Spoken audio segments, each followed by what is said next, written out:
একটা ঘটনা খুবই দুঃখজনক। আরও দুঃখজনক হলো যে কিছু মিডিয়া যুবদলের নাম প্রচার করেছেন, এটা অত্যন্ত দুঃখজনক। গতকালকে আমাদের সেন্ট্রাল যুবদলের সভাপতি আব্দুল মোনায়েম ভাই এবং আমাদের সেন্ট্রাল যুবদলের সাধারণ সম্পাদক বর্তমান এমপি, সংসদীয় আসন এমপি নুরুল ইসলাম নয়ন ভাই, উনি এসে সার্বিক খবর নিয়েছেন, ডাক্তার সাহেবের সাথে কথা বলেছেন।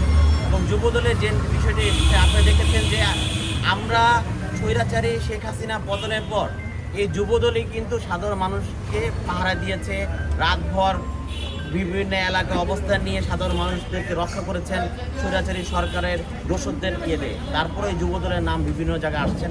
আমি ঢাকা মহানগর উত্তর যুবদলের সদস্য সচিব, আমার এরিয়া যেহেতু আমি ডাক্তার সাহেবের সাথে আসছি দেখা করার জন্য, ওনাকে পেলাম না, উনি হয়তো গতকালকে ওটিতে ছিলেন এবং 3টা বাজে আসবেন। আমি ওনার কাছে আবার আসবো এবং খুবই দুঃখজনক ওনার কাছ থেকে জানতে পেলাম, শুনতে পেলাম গতকালকে মিডিয়ায় উনি কম খরচ নেয়, একেবারে মানবিক বিষয়গুলি উনি দেখেন এবং তার যে কর্মচারী বৃন্দদের যে চাল ডাল এই যে প্রতি মাসে খরচগুলো উনি কম খরচে অন্য জায়গা থেকে কিনে নিয়ে এসে এতদিন চালিয়েছেন।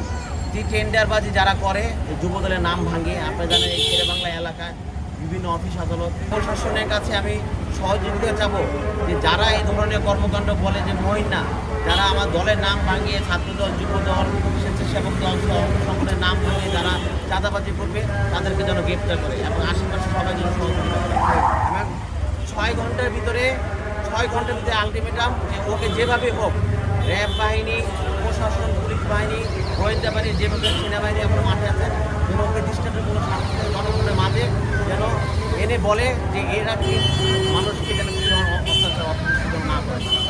আপনারা জানেন যে জাতীয়তাবাদী দলের মধ্যে যুবদল সবচেয়ে বেশি আন্দোলন সংগ্রামে ছিলেন, যার কারণে এই যুবদলের নাম পরিচয় দিয়ে শুধু এই শেরেবাংলা এখানে নয় বিভিন্ন জায়গায় কিন্তু বিভিন্ন ধরনের কর্মকাণ্ড চালিয়ে গত পরশুদিন আইন শৃঙ্খলা রক্ষাকারী বাহিনী হাসান থেকে কিছু প্রতারক চক্রকে ধরেছেন যারা যুবদলের নাম ভাঙিয়ে ঢাকা শহরে বিভিন্ন জায়গায় চাঁদাবাজি করতেন। তারা কিন্তু সময় টিভিতে প্রচার করেছেন, বিভিন্ন জায়গায় কিন্তু মিডিয়াগুলিতে আসছেন। যুবদলের নাম ভাঙিয়ে তারা বিভিন্ন ধরনের কর্মকাণ্ড মানুষদেরকে প্রতারণা কাজে লিপ্ত ছিলেন তারা।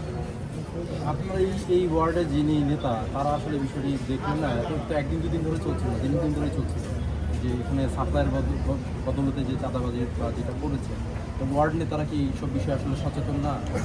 দেখেন, যখন একটা ঘটনা ঘটে তখনই কিন্তু আমরা জানি এই যে হাসপাতালের বিষয়ে সে কিন্তু টেন্ডারবাজি অনেক আগে থেকে করতেছে, এটা কিন্তু আমাদের নলেজে নাই। তখন যদি আজকে যে আপনারা আমাদেরকে জিজ্ঞেস করছেন এবং গতকালকে যে ঘটনাটা ঘটে গেছে, আমাদের সেন্ট্রাল সভাপতি সাধারণ সম্পাদক এসেছেন, এই বিষয়টা কিন্তু এর আগে যখন যুবদলের নাম ভাঙে তারা টেন্ডারবাজি করা শুরু করছিল তখন যদি আমাদেরকে অবগত করতো তখন আমরা এসে বলতাম যে আমাদের যুবদলে কেউ না। একটা ঘটনা ঘটার পর যদি দলের নাম মিডিয়াতে আসে, সাংবাদিক প্রিন্ট মিডিয়া, ইলেকট্রিক মিডিয়া আসে, সেটা দুঃখজনক। ঘটনা ঘটার আগে যদি আমাদেরকে অবগত করে যে দলের নাম ভাঙিয়ে এখানে চাঁদাবাজি করতে আসছে, সে এখন পর্যন্ত চাঁদা দেয় নাই, চাঁদা চাচ্ছে, এই ধরনের কিছু যদি আমাদেরকে অবগত করতো তাহলে আমরা আগের থেকে ব্যবস্থা নিতাম। একটা ঘটনা ঘটার পর তখন বলে যে সে যুবদল করে বা কোনো অঙ্গ সংগঠনে সে দলের সাথে লিপ্ত, তখন আমরা জানি তখন তো কিছু করা থাকে না। তখন আমরা আইন শৃঙ্খলা রক্ষা বাহিনী বাইরের কাছে আমরা বিনীত অনুরোধ করি যে অ্যারেস্ট করার জন্য। কিন্তু সবার কাছে আমার রিকোয়েস্ট থাকবে, আমাদের স্যার অধ্যাপক স্যার কামরুল সাহেবের সাথে স্যার যারা এই ধরনের প্রতিষ্ঠান নিয়ে বসেছে তাদের কাছে আমার রিকোয়েস্ট থাকবে, যারা প্রথমত আসে দলের নাম ভাঙায় তাদেরকে আমাদেরকে অবগত করুক, আমরা ব্যবস্থা নেব দলগতভাবে। প্রশাসন আছে, এখনও সেনাবাহিনী মাঠে আছে, তারাও ব্যবস্থা নেবে। আগে আমাদেরকে জানালে ভালো হয়। ঘটনা ঘটার পর যদি আমরা জানি তখন তো একটা ক্ষতি হয়ে যায়। দেখেন, উনি একটা মানবিক ডাক্তার, ওনার প্রতি সিম্পতি সকলের মানুষ, বাংলাদেশ মানুষ সকলের আছে। উনি মানবিক কাজ করে থাকেন।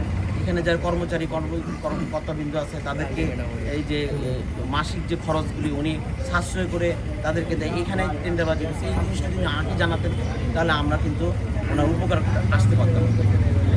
ঠিক আছে।